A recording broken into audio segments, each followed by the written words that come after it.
또 여호와의 말씀이 내게 임하여 이르시되 인자야 내 얼굴을 세일산으로 향하고 그에게 예언하여 이르기를 주 여호와께서 이같이 말씀하시되 세일산아 내가 너를 대적하여 내 손을 내 위에 펴서 내가 황무지와 공포의 대상이 되게 할지라. 내가 내 성읍들을 무너뜨리며 내가 황폐하게 되리니 내가 나를 여호와인 줄 알리라. 내가 옛날부터 한을 품고 이스라엘 족속의 환난 때 곧 죄악의 마지막 때의 칼의 유력에 그들을 넘겼도다. 그러므로 주 여호와의 말씀이니라. 내가 나의 삶을 두고 맹세하노니 내가 너에게 피를 만나게 한즉 피가 너를 따르리라. 내가 피를 미워하지 아니하였은즉 피가 너를 따르리라. 내가 세일산이 황무지와 폐허가 되게 하여 그 위에 왕래하는 자를 다 끊을지라. 내가 그 죽임 당한 자를 그 여러 산에 채우되 칼에 죽임 당한 자를 내 여러 맷뿌리와 골짜기와 모든 시내에 엎드러지게 하고 너를 영원히 황폐하게 하여 내 성읍들에 다시는 거주하는 자가 없게 하리니 내가 여호와인 줄을 너희가 알리라. 내가 말하기를 이 두 민족과 두 땅은 다 내 것이며 내 기업이 되리라 하셨도다. 그러나 여호와께서 거기에 계셨느니라. 그러므로 주 여호와의 말씀이니라. 내가 나의 삶을 두고 맹세하노니 내가 그들을 미워하여 노하며 질투한 대로 내가 내게 행하여 너를 심판할 때에 그들이 나를 알게 하리라. 내가 이스라엘 산들을 가리켜 말하기를 저 산들이 황폐하였으므로 우리에게 넘겨 주어서 삼키게 되었다 하여 욕하는 모든 말을 나 여호와가 들은 줄을 내가 알리로다. 너희가 나를 대적하여 입으로 자랑하며 나를 대적하여 여러 가지로 말한 것을 내가 들었노라. 주 여호와께서 이같이 말씀하셨느니라.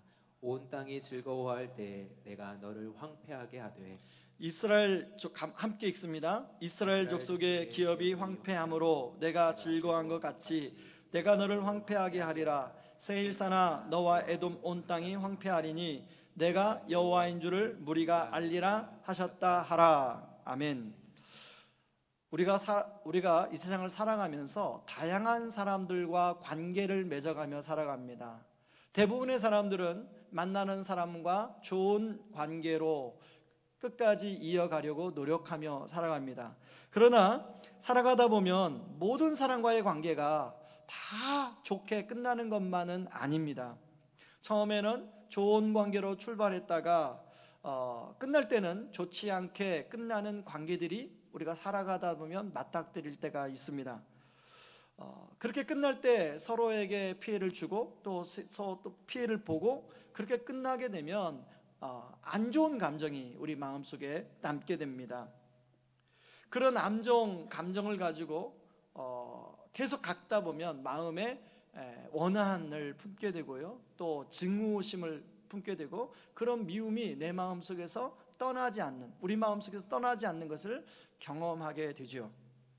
사실 우리 주변에 일어난 사고 중에는 이런 원한으로 인한 사건 사고가 참 많이 있습니다. 네이버의 지식인이라는 그 코너에 법률 상담 같은 한 코너가 있는데요, 한 분이 이런 고민을 올렸습니다. 조그만 중소기업을 운영하는 사장님이 올리신 것 같은데요, 직원을 해고했는데 직원이 양심을 품고 회사에 찾아와서 협박을 하고 세무서에 세무 감사를 받게 하겠다고 이야기하는데 어떻게 하면 좋겠습니까? 라는 질문을 올렸어요. 그 내용인즉슨 제가 자세히 살펴보니까 같은 업종에 계시는 동종업체 사장님이 아마 그 직원 한 명을 이 사람이 되게 딱하니까 좀 그 회사에서 써주면 좋겠습니다 라고 추천을 했던 것 같습니다. 이 사장님이 사연을 들어보니까 그 사연이 참 딱하고 직장을 잃어버린 지도 오래돼서 마침 또 회사에 한 사람이 필요해서 그 사람을 고용했습니다. 근데 고용해 보니까 이 사람이 알코올 중독인 거예요. 알코올 중독이다 보니까 여러분, 알코올 중독에 걸린 사람은 그 술을 안 마실 때는 아주 정상적으로 생활을 합니다. 근데 술을 이렇게 드시고 한번 알코올 중독에 빠지면 출근도 안 하고 그렇습니다. 제대로 일상생활을 못하죠. 아니나 다를까 그 직원이 제대로 회사에 근무도 못하고 또 어떤 날은 회사에 근무하러 온 날은 또 직원들하고 이런저런 시비를 붙어서 회사의 여러 가지 업무에 지장을 초래하게 되었습니다. 당연히 그 사장님이 여러 번 권면도 하고 또 그분에게 뭐 좋은 말로 타일렀다가 도저히 안 될까 싶어서 그 사람을 해고시켰어요. 근데 이제 그 다음부터가 문제인 겁니다. 회사에 찾아와서 행패를 부리고, 그리고 또 계속 이제 사장님을, 그 사장님이라는 분을 찾아와 가지고 협박을 하고. 여러분, 그런데 이뿐만이 아니라 우리가 삶을 살아가면서 이렇게 예기치 못한 상황, 예기치 못한 관계로 인해서 어떤 원한이 생길 수 있는 관계 속에 들어갈 때가 있다는 것입니다. 아마 이런 부분에서 저 목사인 저도 예외가 아닐 것입니다. 여러분 오늘 예배드리는 분들에게 한번 스스로 이런 질문을 해보시기 바랍니다. 나는 누군가를 향한 미움이나 증오가 마음속에서 일어난 적이 있는가? 그리고 또 하나의 질문은 그때 그 감정이나 마음을 어떻게 처리했는가? 여러분, 오늘 왜 이런 부분을 서론에서 나누냐면요, 바로 오늘 본문 내용이 바로 그런 내용입니다. 에돔 사람들이 오랫동안 마음속에 원한을 품었습니다. 여러분, 오늘 35장 5절에 보면 이런 말씀이 있습니다. 우리 여러분 성경으로 같이 한번 읽어보시죠. 내가 오래전부터 원한을 품고 이스라엘 백성이 자기 죄 때문에 재난을 당할 때에 그들을 칼날에 넘겨주었다. 이 2절에 나오는 세일사는요, 그 에돔 사람들이 사는 본거지를 말하는데 에돔 사람들을 지칭합니다. 이 에돔 족속은 바로 에서의 후예들이죠. 에서와 야곱은 이삭과 리브가 사이에서 낳은 쌍둥이 형과 동생입니다. 에서가 형이고 야곱이 동생이죠. 형 에서는 약간 상남자 스타일이라고 여러분 상상해 보시면 될 겁니다. 주로 밖에서 활동하는 걸 좋아합니다. 사냥을 좋아해서 이제 사냥한 고기를 아버지한테 잡아 갖다 드리고. 그럼 야곱은 좀 내향성을 갖고 있습니다. 주로 밖에 다니지 않고 집안에서 약간 여성스러운 그런 모습을 취하고 있는데요, 어느 날 형 에서가 바깥에서 사냥을 하고 들어왔는데 마침 야곱이 팥죽을 쓰고 있었습니다. 형 에서가 당연히 배가 고프니까 야곱아, 나 팥죽 한 그릇만 다오. 그러니까 야곱이 무슨 제안을 하냐면, 형의 장자권을 나한테 넘기면 내가 이 팥죽 한 그릇을 주겠다고 제안을 합니다. 근데 배가 고팠던 형 에서는 뭐 장자권이 뭐가 중요해, 내가 그냥 몇 초 사이로 내가 먼저 나온 것 뿐인데 뭐 그거 중요하지 않지 하고, 그래 장자권 가져. 아마 농담처럼 그랬던 것 같아요. 어떻든 간에 팥죽 한 그릇을 그 장자권을 넘기고 먹습니다.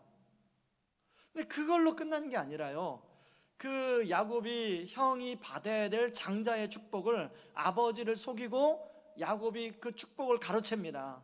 나중에 형 에서가 그걸 알고 펄펄 뛰며 화가 나서 분노해서 어쩔 줄 모릅니다. 당장 동생 야곱을 죽이겠다고 그러고 있는 것을 이제 어머니 리브가가 보게 됩니다.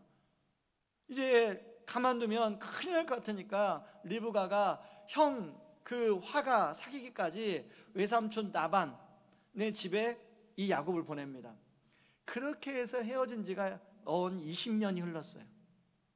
20년 만에 창세기 33장에 가면 이제 야곱과 에서가 조우하는 장면이 나오는데요, 야곱은 막 20년 만에 그 형을 만나려고 하니까 막 두렵고 떨림이 있는데 에서는 400명을 데리고 야곱에게 찾아오는 겁니다. 그런데요, 33장에 보면 하나님의 은혜로 형 에서와 야곱이 아주 극적인 화해가 거기서 이루어집니다.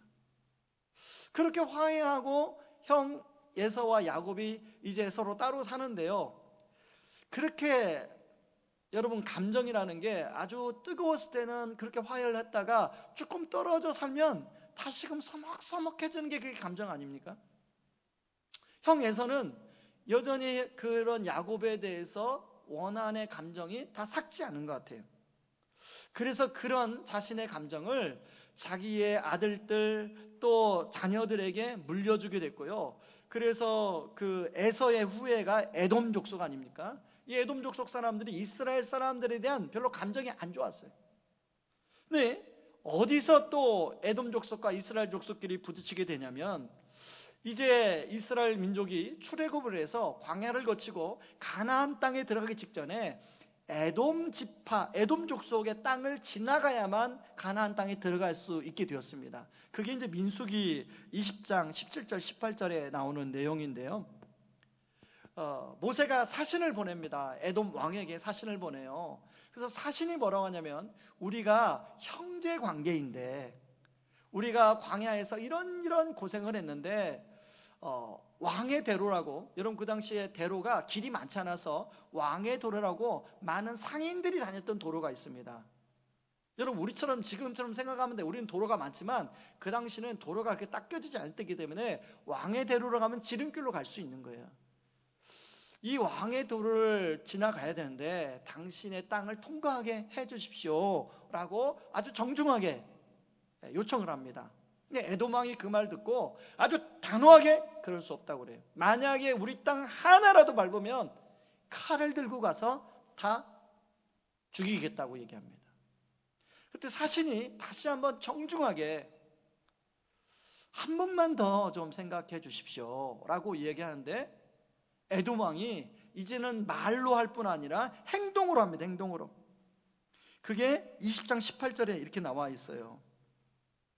20장 20절에 그러나 에돔 왕이 대답했습니다. 당신들은 여기를 지나갈 수 없소. 에돔 사람들은 크고도 강한 군대를 보내어 이스라엘 백성 앞을 막았습니다. 21절에 이렇게 나와요. 에돔 사람들은 이스라엘 백성이 자기 나라를 지나가는 것을 끝내 허락하지 않았습니다. 그래서 결국은 이스라엘 백성들이 그 에돔 땅을 통과하지 못해서 뺑뺑 돌아서 가나안 땅에 들어가야만 했습니다. 여러분, 에돔은 이스라엘을 더 이상 형제로 생각하지 않았어요. 이러한 모습은 사울왕과 다윗왕 때 더 자세하게 나오는데요, 사울왕과 다윗왕 때는 완전히 이스라엘과 에돔은 적과 적이 됐어요. 에돔 나라가 이제 이스라엘을 공격을 해서 수시로 괴롭히는 장면이 나오는데요, 다윗 때 하도 에돔이 공격을 하니까 에돔과의 싸움에서 다윗이 승리를 합니다. 그리고 에돔 사람들을 종으로 삼고 에돔에 다윗의 군대에 수비대를 두었다는 내용이 나와요. 이러한 역사적 배경 속에서 에돔 사람들은 이스라엘 사람들을 향한 감정이 좋지 않아요. 이스라엘 사람들을 향한 원한을 갖고 있어요. 이스라엘 사람들은 미움과 증오를 가질 수밖에 없어요. 그래서 이스라엘이 지금 하나님의 심판으로 바벨론에서 멸망을 당할 때 이 에돔 사람들이 어떻게 했냐면 아주 좋아했습니다. 저것들 막 그러면서 막 모욕하고 조롱하고, 그리고 이스라엘 사람들이 바벨론 사람들을 향하여 피해서 도망갈 때 도망가지 못하도록 그들을 칼로 죽이기까지 했습니다. 그러면서 북이스라엘 땅과 유다 땅은 이제 우리가 차지하게 될 것이다 라고 막 기뻐하며 그렇게 이야기를 했어요. 그런데 오늘 12절에 보니까 그러한 말들까지도 하나님이 다 들으셨다고 성경은 기록하고 있습니다.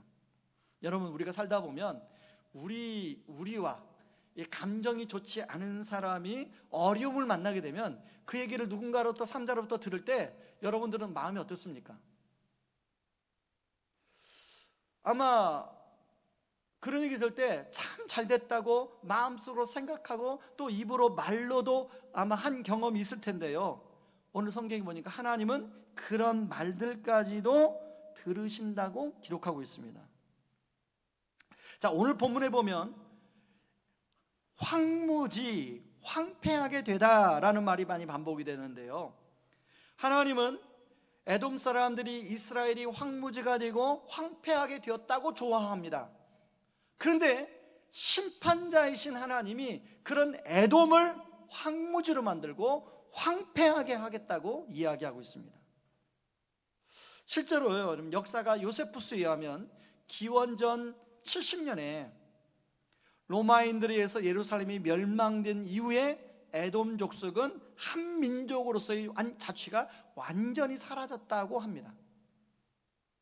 이처럼 하나님은 사랑의 하나님이기도 하지만 여러분, 잘못된 것에 대해서는 공의로 다스리시는 하나님이시라는 것이죠.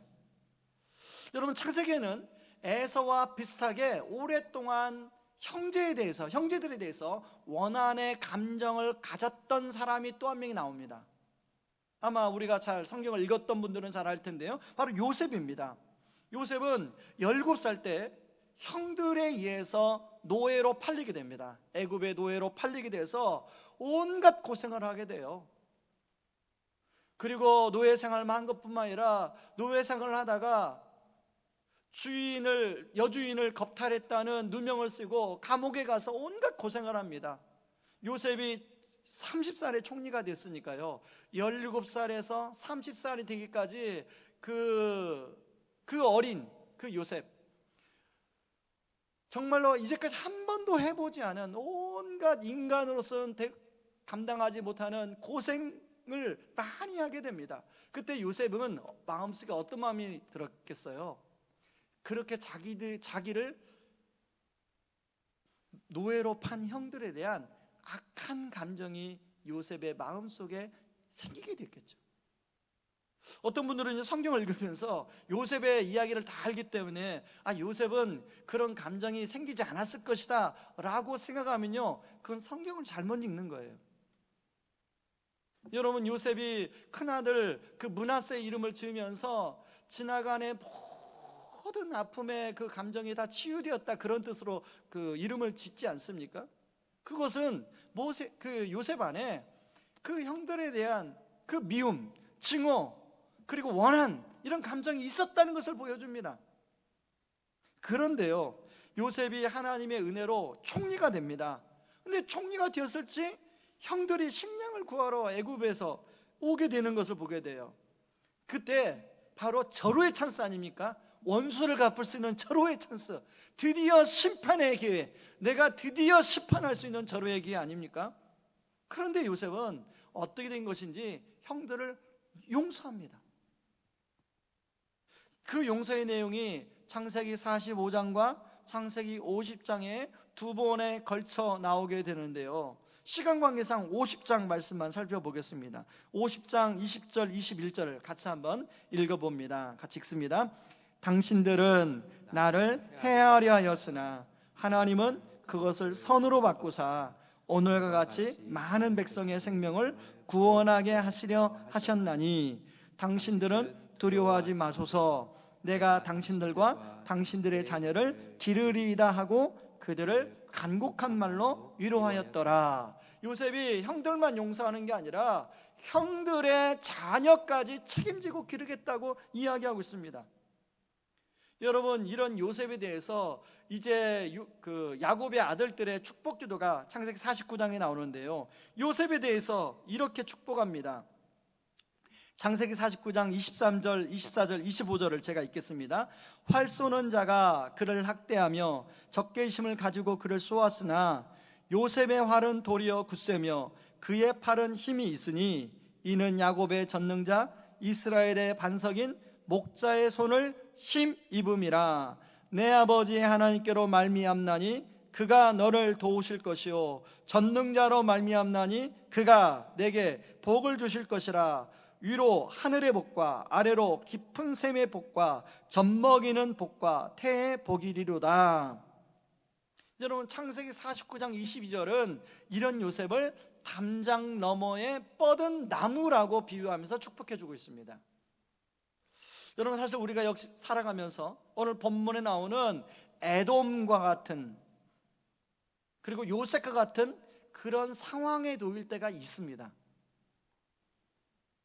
누군가로부터 예상치 못한 피해를 입을 때가 있어요.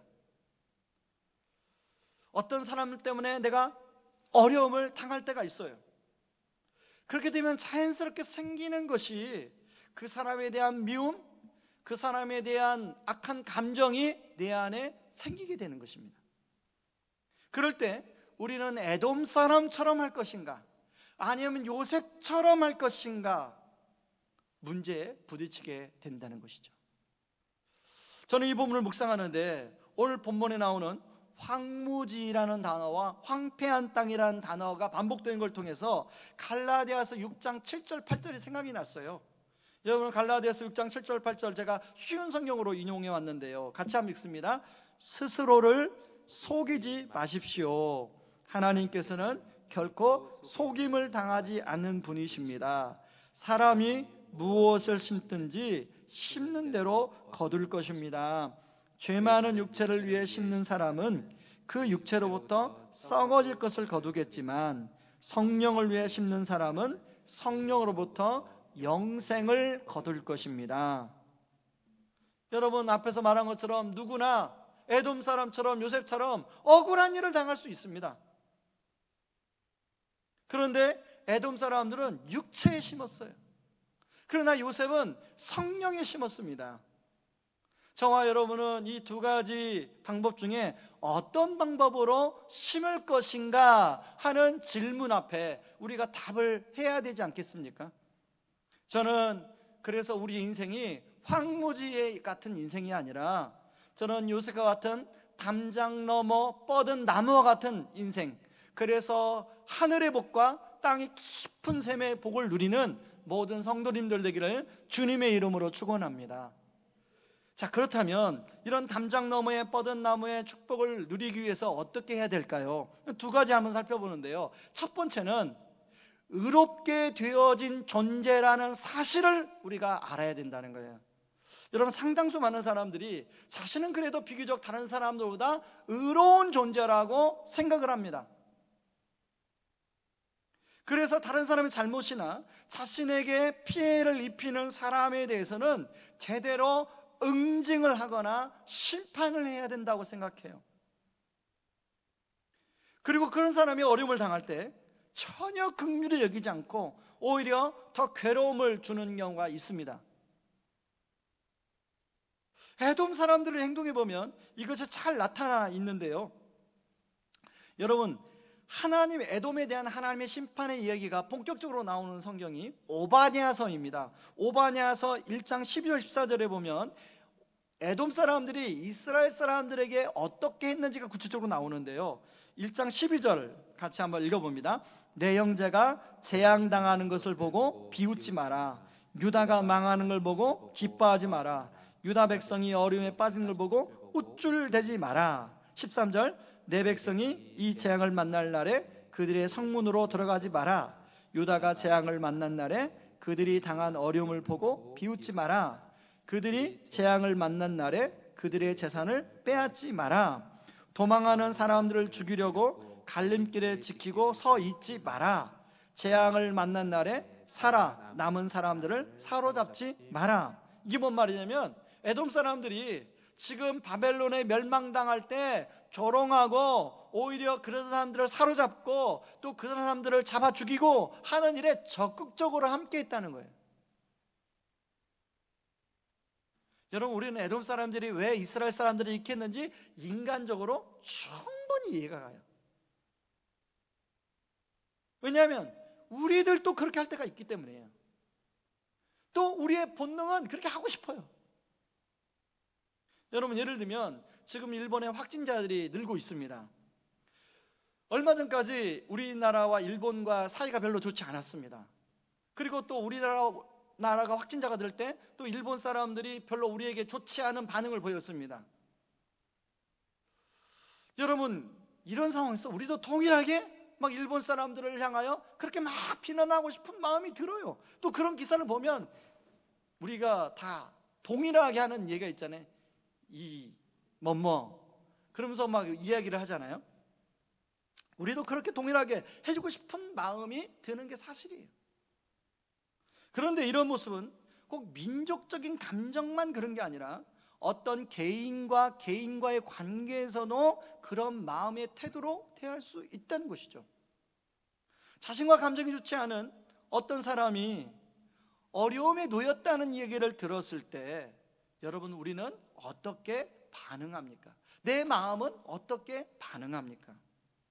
근데 그때 우리가 꼭 기억해야 될 사실이 있는데, 우리가 의로운 존재가 아니라 의롭다 함유로 입은 존재라는 거예요. 의롭게 되어진 존재라는 사실을 인식해야 돼요.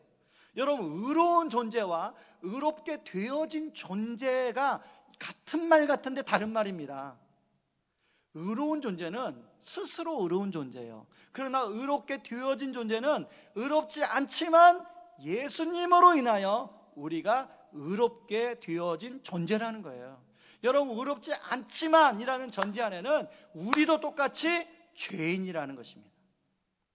여러분, 죄인이 죄인을 정죄할 수 있습니까?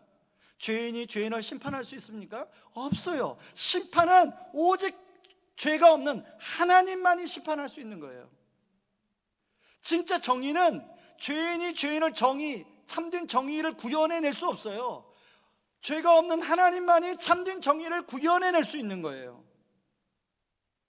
여러분, 우리는 나의 원한을 내 마음대로 갚으면 시원하겠지만 허무함과 죄책감과 그 다음에 이어지는 하나님의 심판 앞에 우리가 피할 수가 없습니다. 에스겔 35장의 내용이 여기만 나오는 게 아니라 이미 에돔에 대한 심판이 에스겔 25장에도 나와요.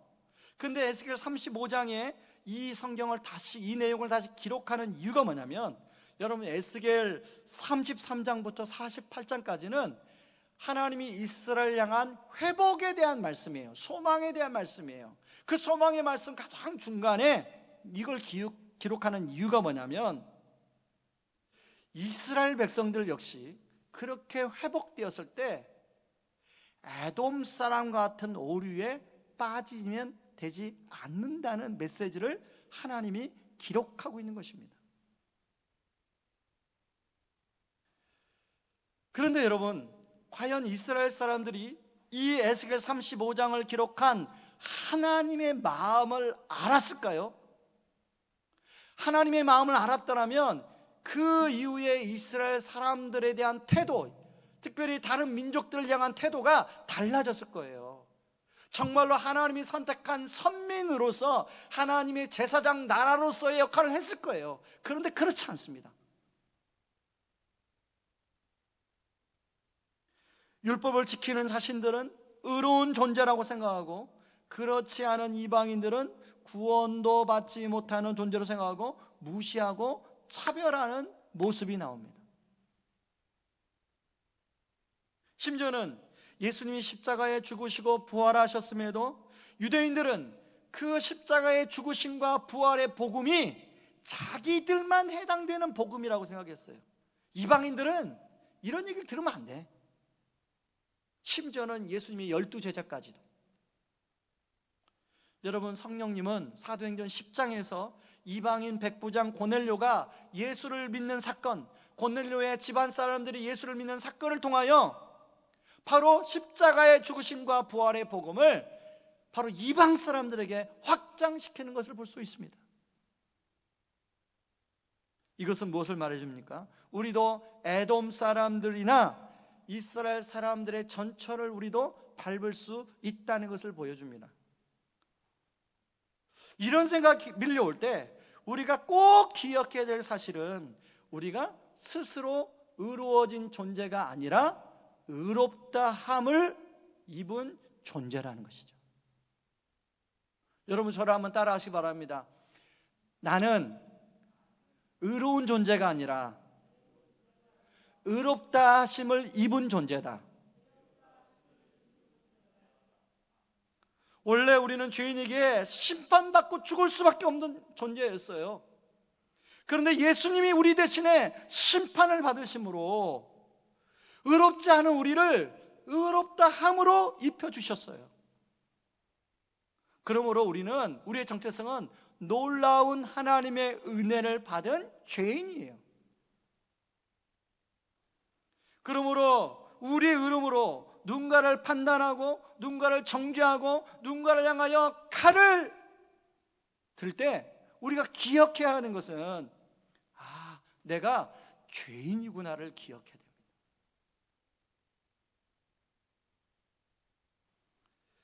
내가 하나님의 긍휼을 입은 죄인이구나를 기억해야 되는 겁니다. 그러므로 내 안에 본능을 따라 솟아오르는 원한을 갖고 싶은 마음이 충동으로 일어날 때, 여러분, 우리가 바라봐야 할 것은 십자가입니다. 바로 나의 존재는 십자가에 못 박히신 예수님 때문에 대신 구원받은 바라바라는 것을 잊으면 안 돼요. 그러므로 진짜 의인은, 어떤 사람이 진짜 의인이냐? 바로 순간순간마다 다른 사람의 허물을 들춰내고 다른 사람을 판단하고 정죄하는 사람이 의인이 아니라, 순간순간마다 그런 마음이 올라올 때마다 십자가 앞에 엎드려 내가 주님을 고백하고 나를 구원해 주신 하나님의 은혜에 감사하는 사람이 진정한 의인이라는 것입니다. 그러므로 저와 여러분이 스스로 의로워진 존재가 아니라 의롭게 되어진 존재인 것을 기억하는 저와 여러분들 되기를 주님의 이름으로 축원합니다. 그런가 하면 두 번째인데요, 우리가 선한 싸움으로 부르심을 받은 존재라는 걸 기억해야 됩니다. 여러분, 이 세상의 정의는 악을 악으로 갚는 것이 이 세상의 정의로 그렇게 우리가 알려져 있습니다. 이 세상의 상식으로 알려져 있습니다. 그래서 구약도요, 신명기 19장 21절에 보면 이것을 지지하는데요, 내 눈이 긍휼히 여기지 말라. 생명에는 생명으로, 눈에는 눈으로, 이에는 이로, 손에는 손으로, 발에는 발로. 예수님이 이것을 새롭게 해석하십니다. 여러분, 마태복음 5장 38절 39절을 같이 읽어보겠습니다. 같이 읽습니다. 또 눈은 눈으로, 이는 이로 갚으라 하였다는 것을 너희가 들었으나 나는 너에게 이르노니 악한 자를 대적하지 말라. 누구든지 내 오른편 뺨을 치거든 왼편도 돌려대며. 이런 예수님의 정신을 물려받은 바울은 이것을 선으로 악을 이기라고 많은 말씀으로 바꿔 말합니다.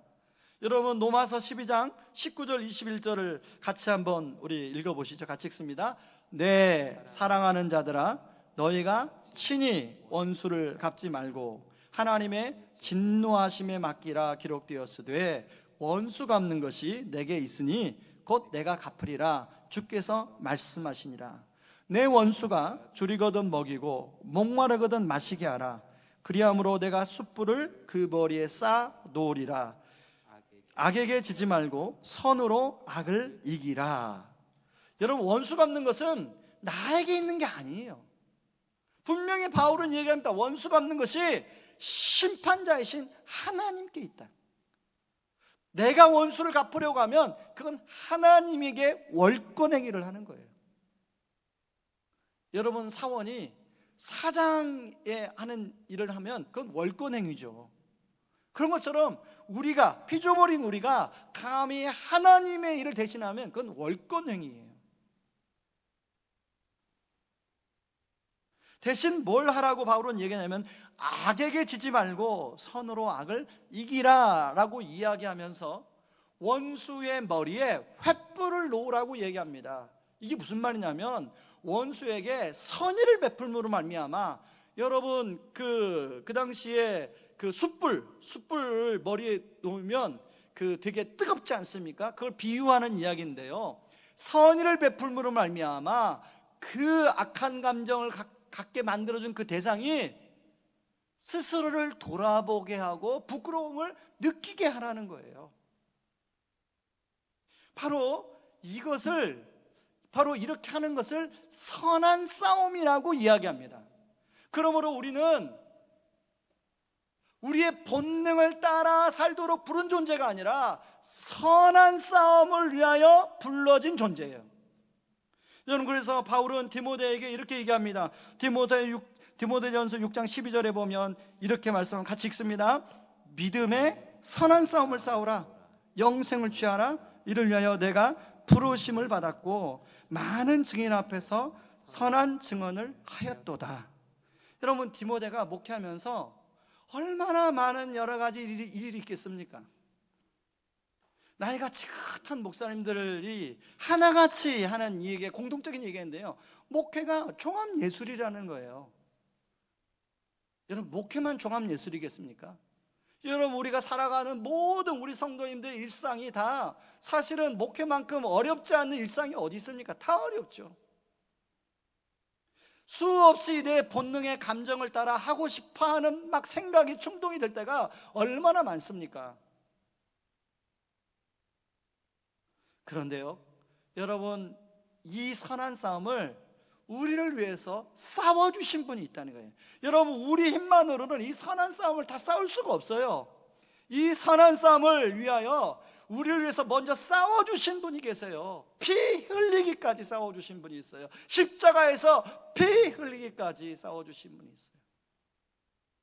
여러분, 예수님이 십자가에 못 박히실 때 우리 특밤 때 살펴봤잖아요. 마지막 십자가에 못 박힐 때 예수님이 뭐라고 기도합니까? 누가복음 23장 34절에 보면 예수께서 이르시되 아버지 저들을 사하여 주옵소서 자기들이 하는 것을 알지 못함이니라. 여러분, 제가 특밤 때 배너 영화 얘기를 했잖아요. 배너가 자신의 약혼녀를 찾아갑니다.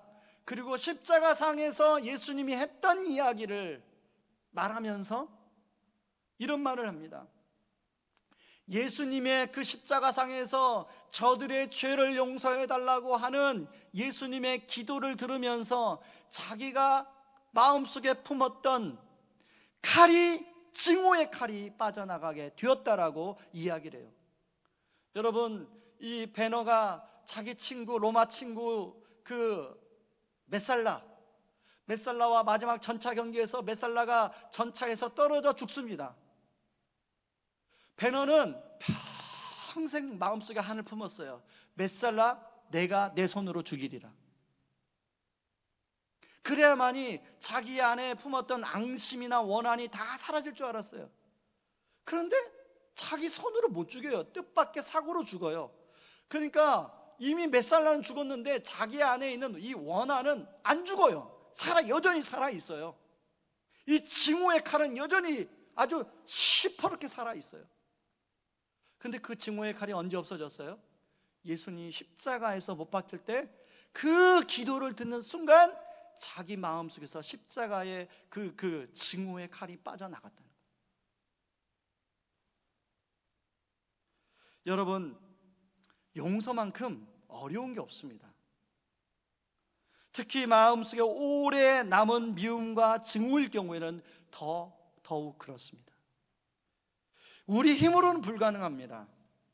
오직 성령의 은혜로 가능합니다. 저는 사람 안에 깊이 새겨진 증오와 원한을 생각하면서요, 마치 아주 깊이 박힌 못과 같다는 생각을 해보게 되었습니다. 여러분, 벽에 깊이 박힌 못을 빼내려면 어떻게 됩니까? 펜치라는 도구를 가지고 빼내야 돼요. 때로는 펜치라는 도구가 그걸로는 안 되면 망치로 주변을 깨서라도 그 못을 빼내야 돼요. 저는 그 역할을 하는 게 바로 십자가이고 그게 성령님이라고 생각합니다.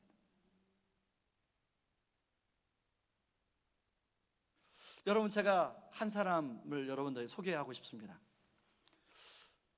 미국인이라 여러분 잘 모르실 텐데 폴 마이어라는 사람입니다. 이 사람은 보험 세일즈 업계 대부라고 불릴 수 있는 사람입니다.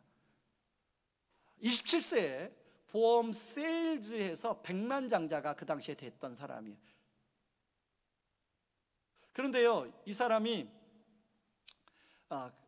자기의 그 비즈니스만 잘하는 게 아니라 그 비즈니스를 성공하고 많은 리더십 센터를 만들어서 수많은 사람들에게 자기의 인생 성공의 비결을 알려주고 또 그 사람들을 섬기고 그런 일을 했던 사람입니다. 근데 이 사람이 지금 은퇴를 했어요.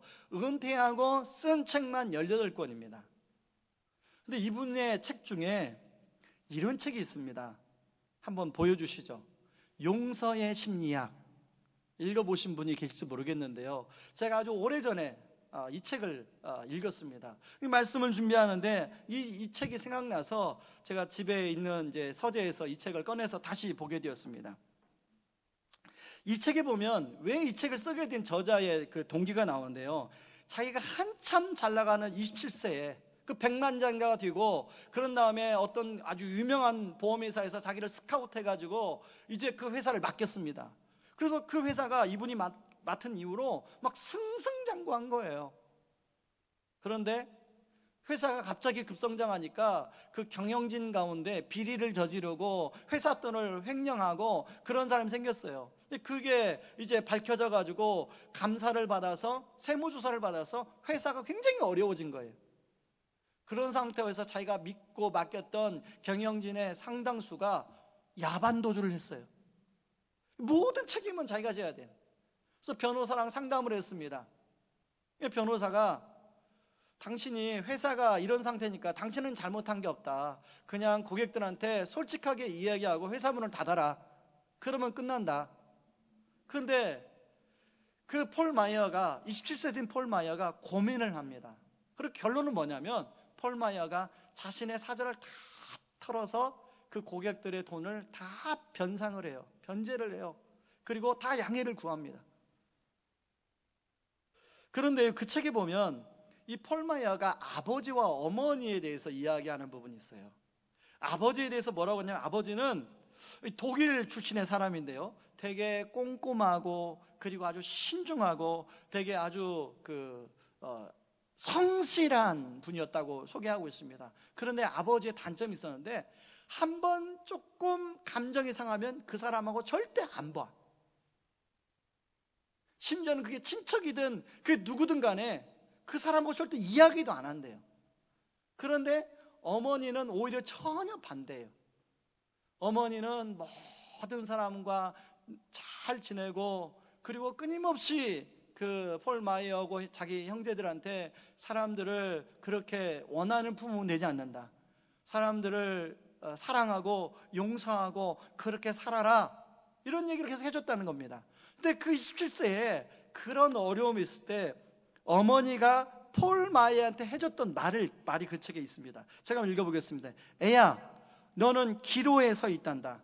용서하는 삶과 용서하지 않는 삶 가운데 어떤 삶을 선택하느냐가 앞으로 내 인생에 큰 영향을 미치게 될 것이다. 여러분, 자신이, 폴 마이어가 그렇게 인생에 담장에 뻗은 나무와 같은 그렇게 살 수 있었던 것은, 폴 마이어가 그렇게 기책 기록합니다. 자신이 믿는, 어머니와 자신이 믿는 예수님 때문이었다고. 여러분, 우리 역시 폴 마이어 같은 기로에 서 있을 때가 오지 않습니까? 아니, 지금도 그 기로에 서 있는 분이 계실 거예요. 저와 여러분은 어떤 삶을 선택하시겠습니까? 저와 여러분의 삶은 황무지가 되기를 원하십니까? 아니면 담장 넘는 뻗은 나무와 같은 인생이 되기를 원하십니까? 아마 아무도 황무지 같은 인생이 되기를 원하는 사람이 안 계실 거라고 생각합니다. 저는 우리 오늘 예배드리는 모든 성도님들이, 우리 자녀들이 담장을 넘어 뻗어 나가는 나무와 같은 그 요셉의 축복을 누리기를 주님의 이름으로 축원합니다. 우리 시간에 같이 찬양하고 기도하겠습니다. 여러분, 우리에게는 그런 능력이 없어요. 우리는 자꾸 실수하고 넘어집니다. 저는 우리 성도들과 이 찬양을 부르면서 우리의 마음을 솔직하게 하나님께 고백하며 나아가기를 원합니다. 주여, 우린 연약합니다. 같이 찬양하겠습니다.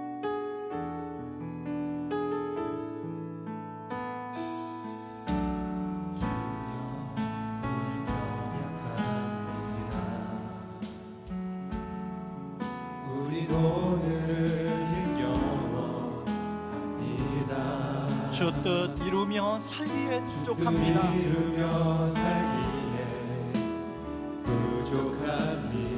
우린 연약합니다. 한 번 더, 주여, 우린 연약합니다.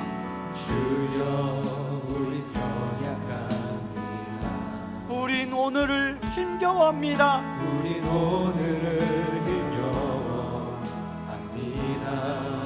주 뜻 이루며 살기에 부족합니다.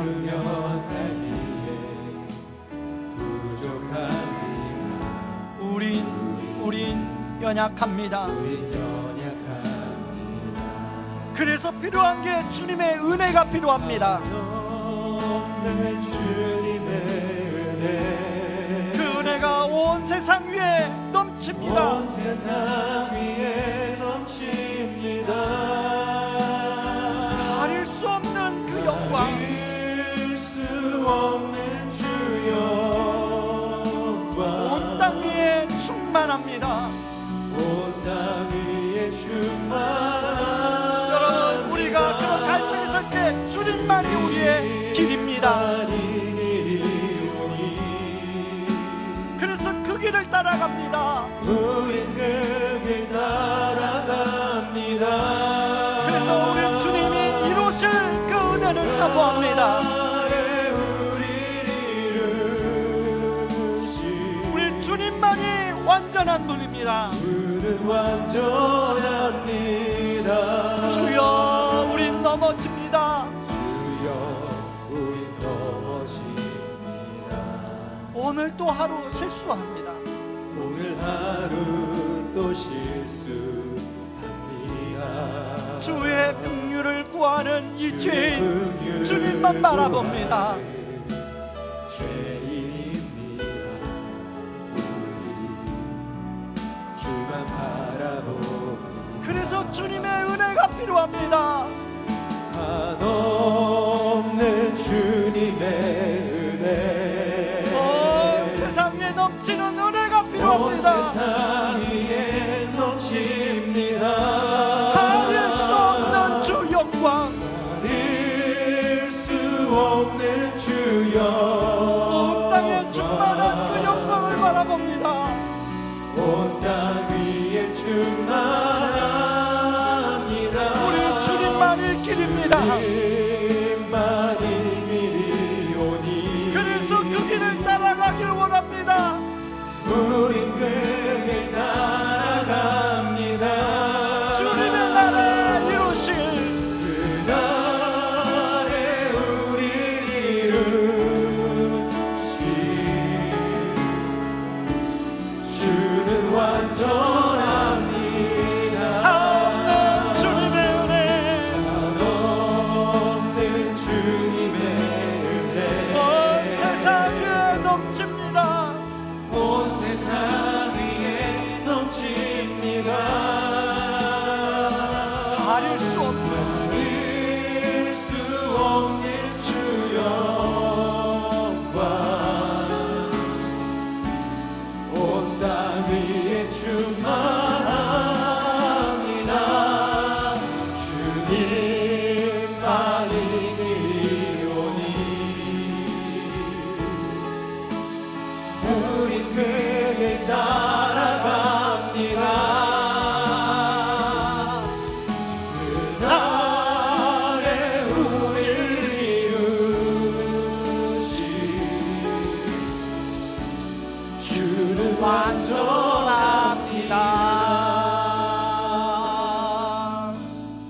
여러분, 우리는 주님의 긍휼을 구하는 죄인이라는 사실을, 우리가 의로운 존재가 아니라 의롭게 되어진 존재라는 사실을 우리가 기억해야 돼요.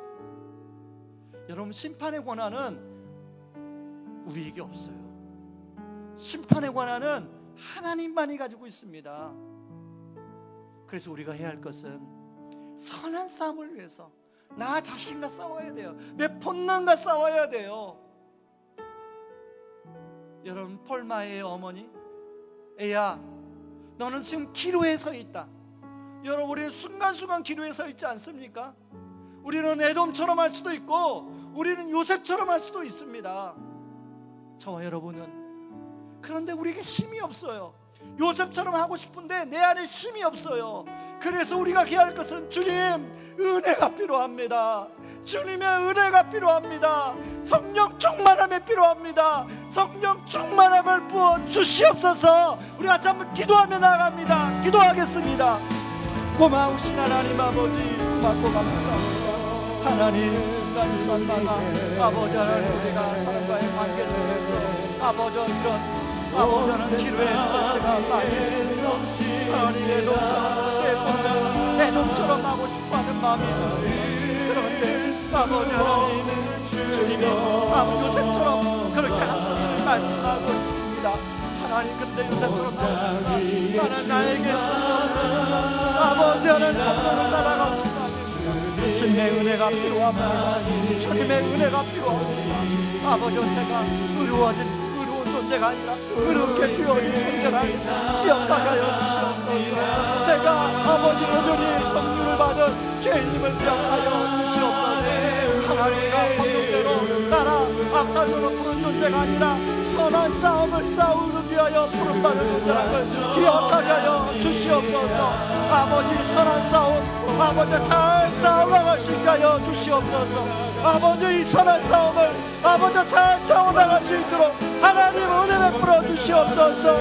하나님 아버지 우리 안에 성령의 충만함을 주시고 아버지 우리 안에 그 십자가의 은혜로 붙잡아 주시옵소서.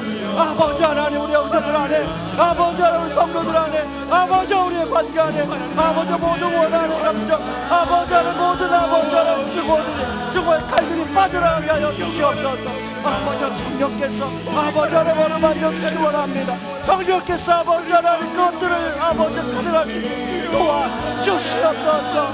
아버지 우리는 주님을 따라갑니다. 우리가 주님을 따라가기를 원합니다. 주님 말씀이 옵니다. 아버지 그날의 것을 아버지 주님의 영광을 바라보는